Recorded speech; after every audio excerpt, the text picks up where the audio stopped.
इस वक्त जो है बुखलाहट का शिकार हो गया है और बड़ी से बड़ी जो है गलती कर रहा है। अब बांग्लादेश के प्रोफेसर, ढाका के अंदर एक प्रोफेसर हैं, उन्होंने ये बयानिया रखा है कि बांग्लादेश पाकिस्तान के साथ मिलके जो है एटम बम बनाएगा और ये एटम बम अगर वो बनाएगा तो भारत उसको नहीं डरा सकेगा बल्कि वो भारत को डरा सकेगा और बांग्लादेश पाकिस्तान का जो है एक अलॉय भी है।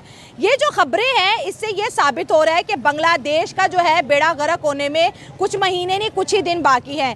और अगर एटम बम की बात करें तो पाकिस्तान के पास भी एटम बम है, तो हमने इंडिया को कितना डरा लिया एटम बम से। पाकिस्तान से मिलके एक न्यूक्लियर पावर बनाइए एक न्यू, हाँ। और उससे हम इंडिया को डराएंगे। हाँ, मैं ये चाहता हूँ कि जो पहले पाकिस्तान में पड़ा हुआ हम उसका क्या कर रहे हैं, हाँ, सही उसको हो तो गया। हमारे जंग लगे हुए हैं। हाँ। मैं ये चाहता हूँ कि किसी और ममालिक से, जैसे हम IMF से ले रहे हैं लोन ले रहे हैं, कर्जा ले रहे हैं, हमें चाहिए कि हम किसी दूसरी एजेंसी से रब्ता करें, उनसे लोन लें और जो हमारे न्यूक्लियर पावर को जंग लग चुका है वो उसको साफ करें। अच्छा। और दूसरी बात ये है कि जिसकी पावर इसके हाथ में है उसको समझाएं कि भाई तुम इसको खुद फेस करो। अगर हम न्यूक्लियर पावर चलाने की कोशिश करें हम खुद करेंगे, हमें किसी दूसरे ममालिक से जाके ऑर्डर न लेना हो। चला सकता ना, तो ये चला नहीं सकता। पर जो बात हो रही है मैं उसके ऊपर बात कर रहा हूँ कि वो कह रहे हैं कि हम मिलके न्यू बनाए, तो न्यू बना के उन्होंने शोपीस में सजाना है।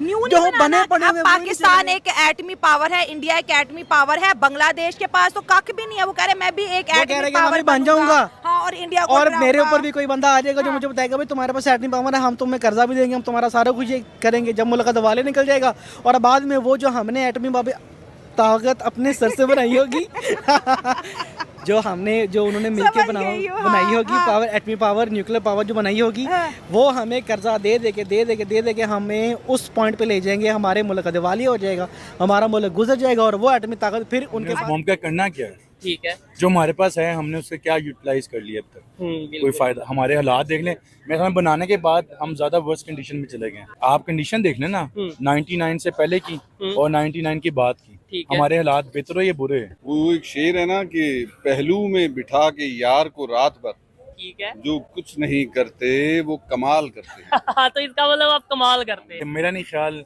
इंडिया हमारे बारे में ये सोचता है। इंडिया तो हमारे बारे में, वो तो अपने काम में लगा हुआ है, वो उसी में मेहनत कर रहा है। उन्होंने अपने अवाम को रिलीज दिया है, ठीक है, और वो ऑब्वियसली कहाँ से कहाँ पहुँच गए हैं और हम यही डिस्कशन में लगे हुए हैं India Pakistan, India Pakistan. India पहले भी हमारे बारे में कभी नहीं सोचता था, ये हमारी गलत फहमी थी कि इंडिया जो है वो सोचता है। इंडिया की आबादी इस वक्त चाइना से भी ऊपर क्रॉस कर चुकी हुई है और उन्होंने अपनी आबादी को पावर बनाया, मेरे ख्याल से एम्पावर किया उन्होंने, यंग जनरेशन को उन्होंने एम्पावर किया। आप देखेंगे टेस्ला जैसी कंपनी जो है वो वहाँ पे प्लांट लगा, वहाँ पे प्लांट जो है वो अब लगाना चाह रही है आगे। और यहाँ हमारा जो है वो यहाँ से अमेजोन, शॉपिफाई पे जो बच्चे काम कर रहे थे उनको भी इंटरनेट बंद करके, जो ऊबर पे काम कर रहे हैं, जो फुटपाटा पे काम कर रहे हैं, उनसे भी इंटरनेट छीन के आपने जो है वो बेरोजगार कर दिया है। बम ऑलरेडी आवाम के ऊपर पड़ चुका है लेकिन जो यहाँ पर अभी जो क्राइसिस हो रहे हैं, जो लोग अफवाह हो रही है, जो लोग खुदकुशियां कर रहे हैं बिजली के बिलों को लेके, बच्चों की पढ़ाइयों को लेके, इस महंगाई को लेके, तो उस पे काम करना चाहिए। हमसे ज्यादा मुसलमान तो इंडिया में है बिल्कुल है, वो वहाँ पे रह रहे हैं, ठीक है, अब जैसे भी जिस हालात में रह रहे हैं, लेकिन हमसे बेहतर हालात में रह रहे हैं। अच्छा, हमें तो यहाँ ये बताया जाता है जी वहाँ जुल्म हो गया, ये हो गया, आप कह रहे हैं हमसे बेहतर है। देखें बात ये है, वहाँ पे अभी भी बिजली हमसे सस्ती है, नो डाउट। वो ये थोड़ी है कि जी हिंदुओं के लिए सस्ती है और मुसलमानों के लिए महंगी है, सबके लिए सबकी एक जैसी है। कौन मुनकिर खुदा की जात का है,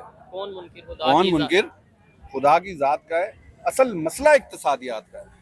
ठीक है, जब आपको इकोनॉमिक्स के लिए कोई मामला दरपेश होता है तो आप उसके लिए क्या करते हैं?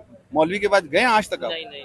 आप इकोनॉमिस्ट के पास जाते हैं ना। 2023 का अगर आप डेटा उठा के देखें तो 17 से 18 lakh Pakistani immigrate out brain drain हो चुका है हमारा। ठीक है, अब फैसलाबाद के अंदर मैं रिपोर्ट पढ़ रहा था पिछले महीने के अंदर, सबसे ज्यादा बच्चे जो हैं फैसलाबाद में पैदा हुए हैं पाकिस्तान की हिस्ट्री के अंदर। अच्छा, तो वो अगर जो है वो 18 लाख चला भी गया है और फिर 18 लाख पैदा हो गया है, ठीक है, तो हमें टेंशन नहीं है। पाकिस्तान और जंगल में आपको नहीं लगता फर्क है, या किसी भी? हाँ, मुझे तो लगता है ये एक भयानक किस्म के इंसानों का जंगल है पाकिस्तान। हाँ, बल्कि इंसान नुमा मखलूक का जंगल है। हमारी जो हिस्ट्री पढ़ाई गई, हमें मुआशरत उलूम के अंदर हमें जो जंगों के बारे में बताया गया वो ऊपर से लेकर नीचे तक माशाल्लाह जो है वो, अब आप क्या बोलें, आप बोलेंगे तो आप जो है वो काट देंगे। नहीं, हम चला देंगे, वैसे कोई इशू नहीं है। चल भी जाएगा तो फिर हमारा इंडिया का बिजनेस स्टाइल है ना वो बड़ा कंफर्टेबल है। वहाँ पे बिजनेस वालों को फैसिलिटेट किया जाता है, वहाँ पे जो काम करने वाली बड़ी बड़ी इंडिया जो कंपनीज हैं जैसे किया है, बहुत सारी और इंडस्ट्री है, वहाँ पे उनको तंग नहीं किया जाता, वहाँ पे उनको रिश्वत नहीं ली जाती, वहाँ पे करप्शन नहीं है, वहाँ पे वो फैसिलिटेट करते हैं। हमारे मुल्क में क्या है, थोड़ा सा कोई काम करता है तमाम सरकारी अदारे उसके पीछे पड़ जाते हैं। बहुत से यानी कि बड़ी बड़ी कंट्रियां, अमेरिका जो हम चलो कहते तो हम, लेकिन मानना तो हमें पड़ेगा ही, वो बहुत अच्छी हैवी कंपनी है, दुनिया को कंट्रोल तो कर है, लेकिन इंडिया के साथ उसकी बनी हुई है।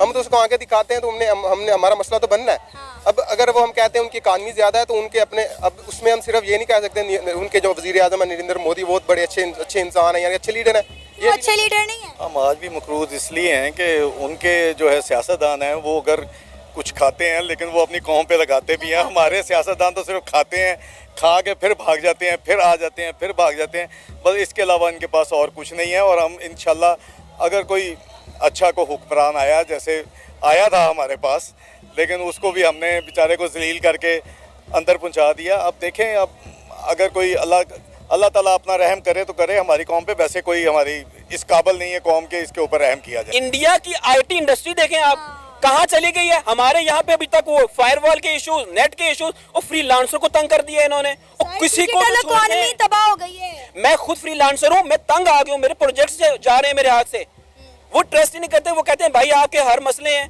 हमारी गवर्नमेंट किसी चीज को तो छोड़ दे, किसी चीज से तो कैसे रेवेन्यू जनरेट होगा? आप मुझे बताएं, हम कैसे तरक्की करेंगे? कोई सेक्टर तो कुछ बख्श देना, ये तभी तो हम बढ़ेंगे आगे। आईटी में हम क्यों जा रहे हैं पीछे? इंडिया कहाँ चला गया? हम जैसे एक ही थे ना, अब कहाँ चले गए हम? यही वजह है कि हमारी प्रायोरिटीज डिफरेंट हो चुकी हैं।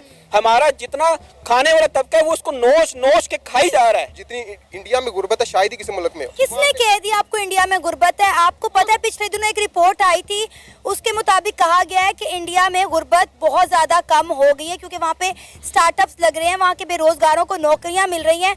आप पाकिस्तान की अगर बात करें तो पहले हम इंडिया को इस बात पर तनकीद करते थे कि भाई इंडिया के पास वॉशरूम नहीं है, तो इमरान खान साहब जिसे पाकिस्तान की सारी यूथ सपोर्ट करती है, उन्होंने ये ऑन कैमरा कहा था कि पाकिस्तान से ज़्यादा वॉशरूम तो भारत के अंदर मौजूद है।